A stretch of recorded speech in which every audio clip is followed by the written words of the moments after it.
G'day, my name's Steve Walters. Welcome to the Contractor's Guide to Rural Fencing. Today we're going to show you how we attach barbed wire to our star posts.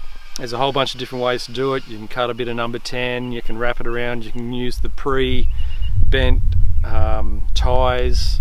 If you're using a geo post, you could use the geo clips, but I'll show you how we do it. So we just use some 2mm long life tie wire, and we buy that in a 1500 metre roll, or actually it's probably longer than that, but a big full-size roll, and we cut it into quarters with our drop saw, and that gives us a piece of tie wire this long. So that'll tie on probably 8 ties we get out of that, so super economical on our materials. So got a fence here, it's not attached at the barbed wire.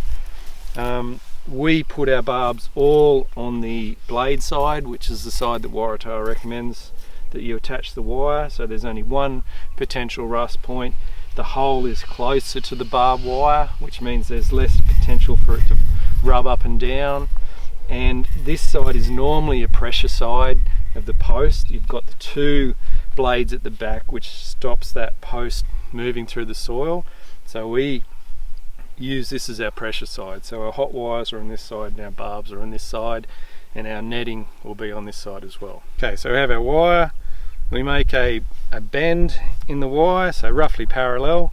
You can play around with how you do it. These are the nippers we use, perfect for this job. So we've made a bend, we then feed that through the hole and come either side of the wire. And then the important part to remember here is if you've come over the top of this wire here, you want to go twist it over the top of the next one. So you pull against the post and you just wind that in until you have a tie, and then you cut it off. That's quite firm against the post, so if you've done your tie properly, that should not want to rub up and down, and there's no long tails or offcuts. There's no more sticking out on this than you'd find on a barbed wire.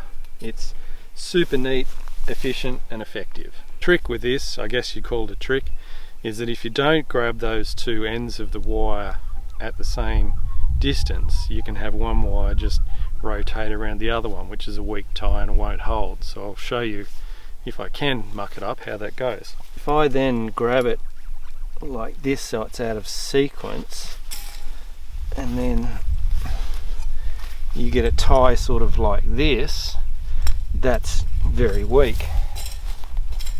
That's still strong enough to hold. Righto. So even a weak tie is actually quite strong. So what we're going to do now, if we just make a tie here, like we would have done in the old days. Alright, so it's only 2mm wire. Now if I put weight on that, you can see how that just starts to unwrap. That was only 2mm soft wire. Most people will use number 10 or number 8. Same principle applies. If it's just wrapped, it can come undone. Now I'll use exactly the same bit of wire, and we'll do the tie that we use.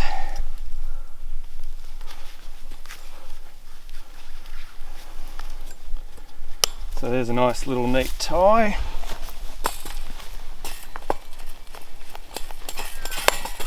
So what do you take home from that? We're using half the wire material costs. If you're doing a lot of fence, that's a lot of wire. You've got a tie that is actually stronger than the old way of doing it, and it's probably twice as quick. We can save, potentially 50% on our wire costs.